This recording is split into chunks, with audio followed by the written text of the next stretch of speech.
I had never seen such a calm thief, but I saw him hiding behind the door unhurriedly.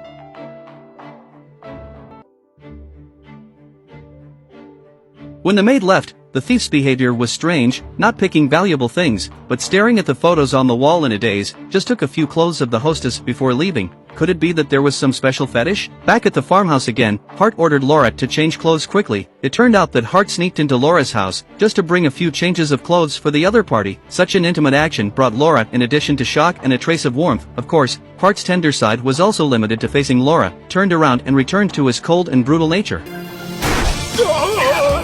If Laura can't wake up the patient, the next shot will hit the doctor's head. At this moment Hart stared at Laura coldly, waiting for the other party to make a choice. For any person with a conscience, the result is almost no accident, not to mention a doctor who treats and saves people. And finally Laura compromised. At this time she did not know that this move would bring earth-shaking changes to his life. After some operation, the patient barely regained consciousness, but unfortunately, there was only an hour. Hart couldn't wait to ask the whereabouts of the computer. Unexpectedly, the patient said that he would only tell Hart's uncle that since the patient had woken up, Laura naively thought that it was useless for him to stay here, and the cold and brutal man in front of him might let him go. But unfortunately, the reality was cruel. Hart put her in the horse pen again, letting Laura cry and plead. Hart's face was still expressionless. After disposing of Laura, he quickly called his uncle to come over, and soon his uncle came here, glaring at the patient fiercely, eating me and drinking me, and in the end he even wanted to kill me. As a gang leader, how could he tolerate the betrayal of his subordinates? Grabbed the patient's neck, and said the whereabouts of the computer if he wanted to live. Probably not long after he knew his fate. The patient not only didn't say anything,